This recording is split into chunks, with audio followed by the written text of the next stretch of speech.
My name is Sebastiano Soribe. I studied my first year in Chicago at North Park University, and I'm studying my second year in Chester, studying sociology and economics. My name is Ian Aviles, and I have been at the University of Chester. This will be my third year, and I'm an undergrad studying Bachelor of Arts in Music Production and Performance.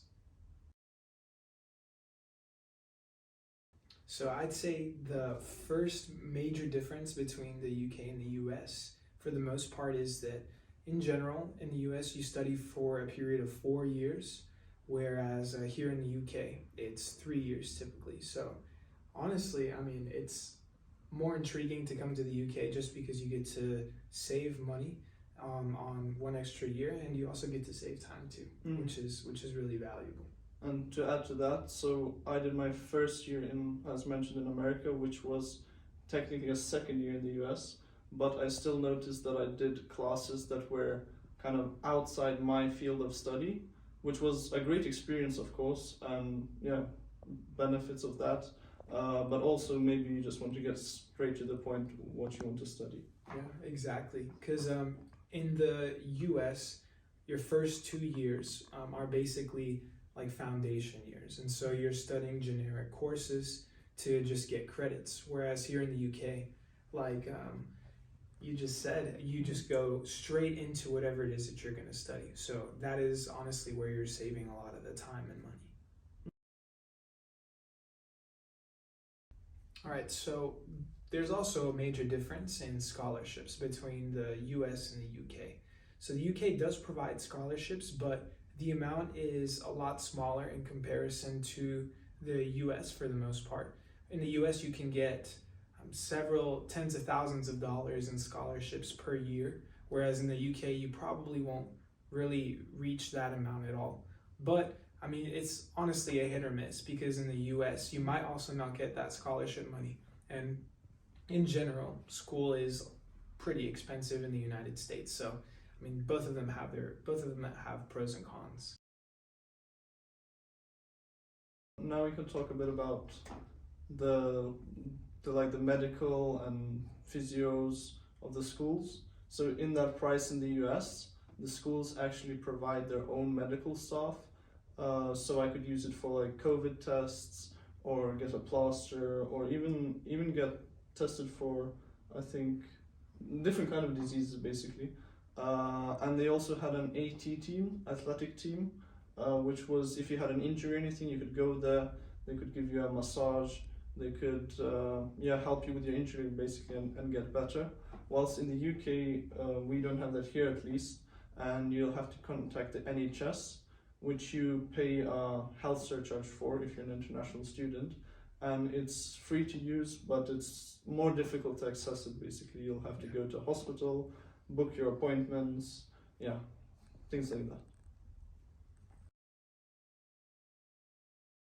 So I can compare the marking between the American school and the English school, and I guess the main difference is that here in Chester we have, for example, only 2 exams or assessments per school year.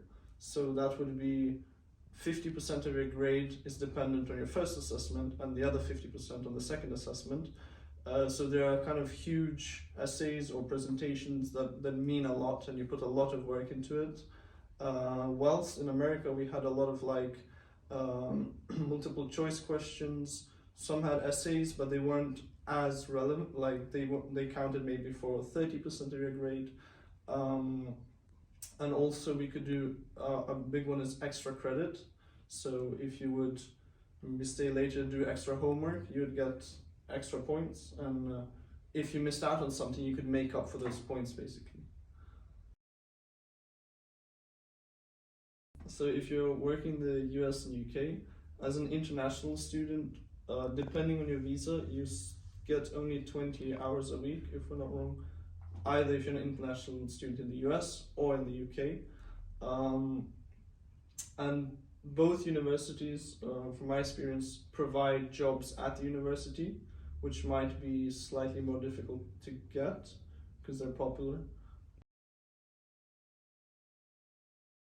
I think it's a bit what you're after. For example, I was after playing football and I wanted to pursue my studies in the specific field. So I think with this kind of system, I prefer the UK, but I know that in America, there are so many choices in schools. You can go to like huge cities such as Chicago, and the social life there is great. And yeah, that's basically what I can say. Yeah, I'd say for me, just kind of going off of what you were saying, it's very specific to each person. I think that there are benefits of studying here in the UK because, like we said, it's 3 years, which is a lot less time. You know, a year of your life is very valuable. And in 4 years here, you could potentially get a bachelor's degree as well as a master's, whereas in the US, you would just get that bachelor's degree for, honestly, probably less money here in the UK. But like I said, it's just very specific to every person. The US has 50 different states, and within that, there's hundreds of colleges within each state.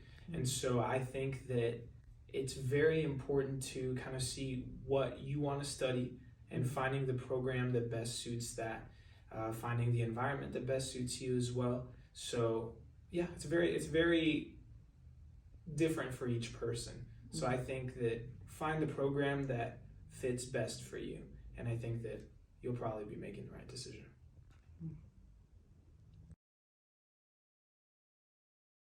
Okay, make sure you like and subscribe. Leave a comment down below if you have any suggestions of what else we could do. Thank you for having us, and I'll see you next time. see you.